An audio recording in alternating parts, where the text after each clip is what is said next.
Me, hey, I get to sleep in a little bit longer. And for those of you who are in college, you're looking at that going, I'm thankful I don't have to be on that bus anymore. And I say this, I had to ride the bus, and I'm going to say I had to. I didn't get to. I had to ride it. And I'll say this at the outside, that my mom, she let my brothers and my sister ahead of me. She let them drive to school. Well, then it came to me. I had to ride the bus. And then all the siblings after me got to drive to school. And I always bring that up to this. Wasn't fair, Mama, but I guess just taking care of her little baby. So I don't know. But anyhow, for some of you, you look at this bus, and it's memories of times past.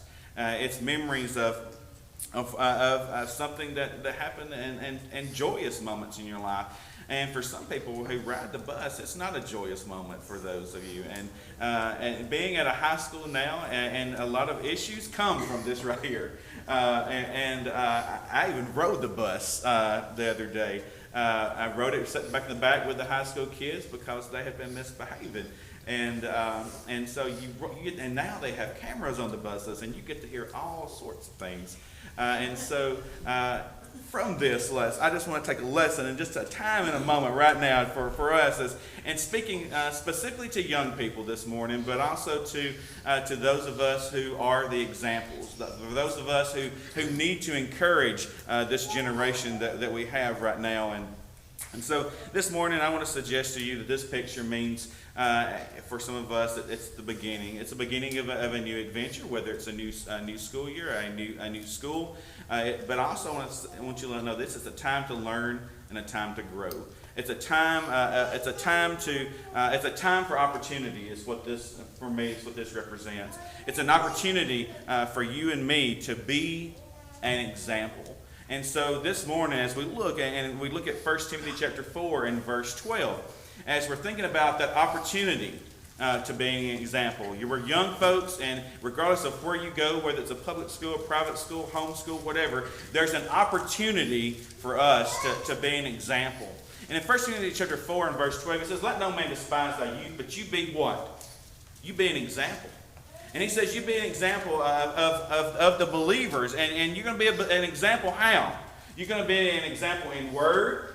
You're going to be an example in conversation. You're going to be an example in charity. You're going to be an example in spirit, in faith, and in purity. And that's what Paul told his young brother Timothy. And what good advice for that, to be an example. Now, regardless of what age we are, we can use that same and say, be an example. Let no man despise your youth, he says. And we're going to look a little bit more about that in despising our youth, because Paul is telling Timothy here, don't give any person a reason to look down upon him.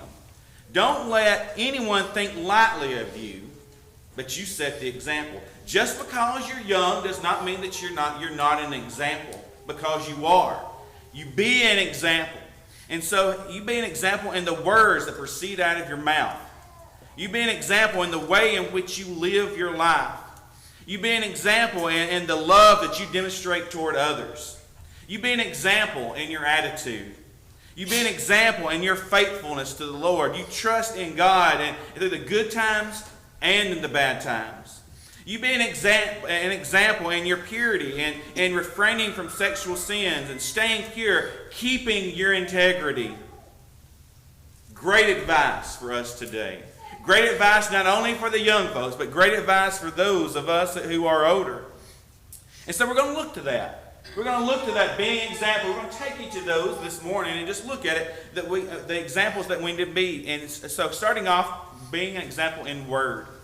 We need to be an example with the words that we use with others. And I can tell you, when in riding that school bus, and I can actually even tell you even more, because when I rode it, there wasn't very much a conversation go on. But when I watched the video, the conversation was horrible. The words in which they were using with each other was terrible. Now, was that everybody? No, but the ones that you can hear on there, you can hear the curse words. You can hear the racial slurs. You can hear them calling names to different individuals. We have to be an example, young folks. And those of you who are here, that you ride the bus, or whether you drive, or wherever you are, you're in band, you're in athletics, whatever it is that you are, you've got to be careful with to use the proper speech that we have. Solomon said in Proverbs 25, verse 11, he says, "A word fitly spoken is like apples of gold and pictures of silver." So we need to say the right thing at the right time. We always need to be saying the right thing at the right time. I don't know how many kids I told this past week, just do the right thing. Just do what's right. That's all I'm asking you. Are you going to make a mistake? Sure, you're going to make a mistake. But do what is right. Paul said in Colossians chapter 4, he said, "Let your speech be always with grace, seasoned with salt, that you may know how you ought to answer every man." In Titus chapter 2, verses 7 and 8, he said, "In all things showing yourself a pattern of good works." Well, what is that pattern of good works? "In doctrine showing uncorruptness, gravity, sincerity, sound speech that cannot be condemned, that ye that is the contrary part may be ashamed, having no evil thing to say about you." So you be the example. You guard your heart and let those words that proceed out of your mouth, let those words be the words that will proceed out of the mouth of Jesus. So if Jesus wouldn't say it, then I shouldn't say it. If Jesus would not say this, it would come out of his mouth, then as a child of God, whether you're young, middle-aged, or old, it shouldn't come out of my mouth either. We look in Matthew chapter 12 there in verse 36 and 37. "But I say unto you that every idle word that men shall speak," he says, "they were going to give an account of on the day of judgment." Everything that we say, everything that proceeds out of my mouth, we're going to have to give an account of that. And we want to be one that is justified, not one that is condemned by the words that come out of our mouth. We've got to use respect, and we've got to practice self-control. And we see in James chapter 3, starting there in verses 1 through 12 there, in James 3, he says, "My brethren, be not many masters, knowing that ye shall receive the greater condemnation."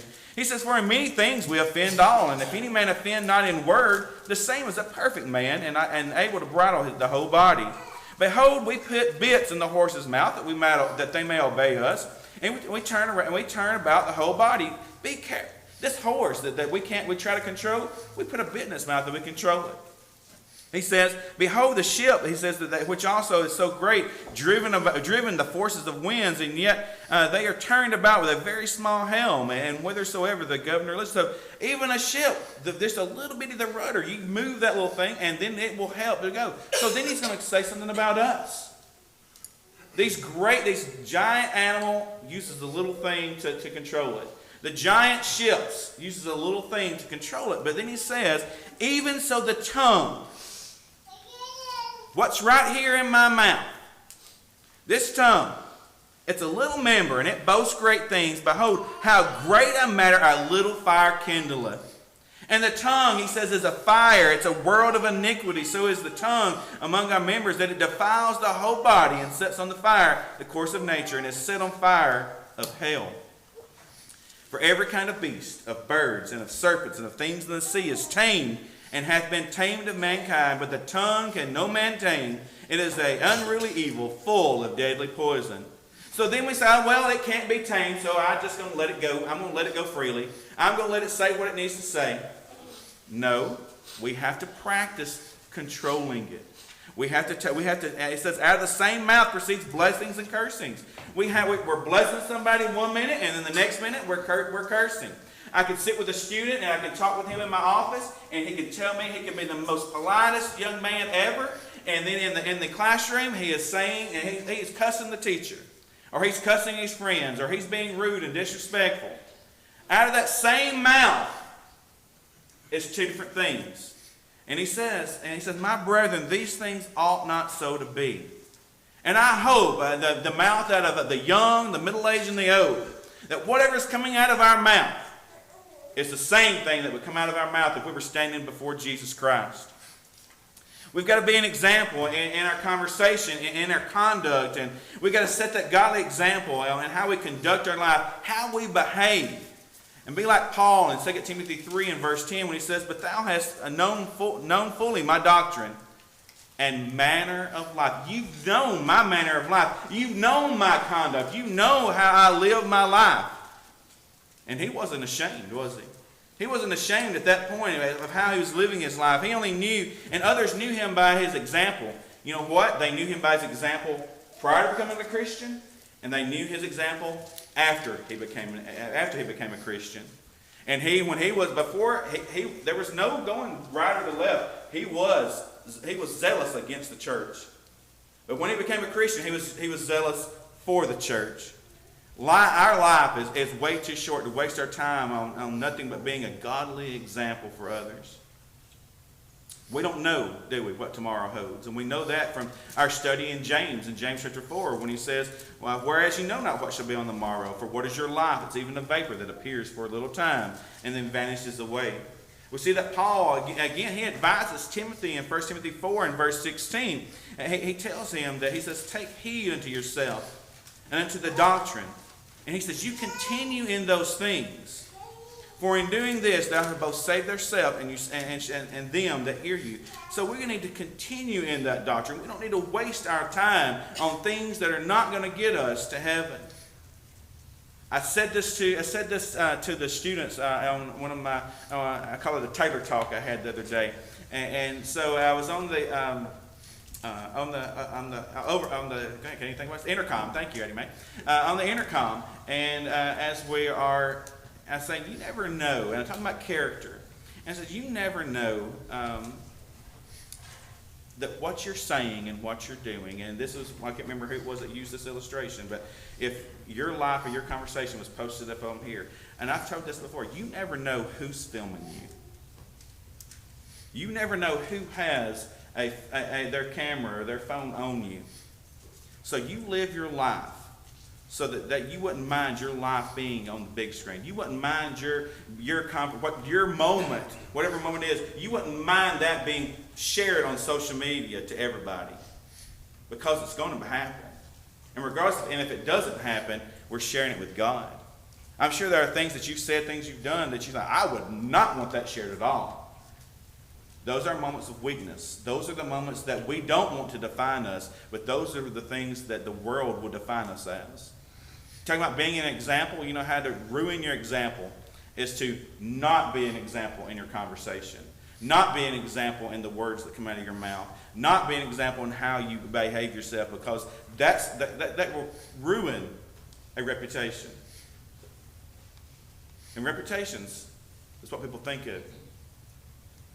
And I and you should be more important with what God thinks of us. We never know who's looking up to you.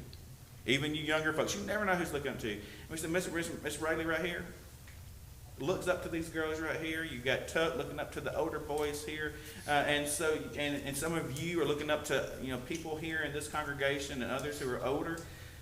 Our example is so important, and so we want to make sure that we are pleasing to God. We want to make sure that we are an example in charity and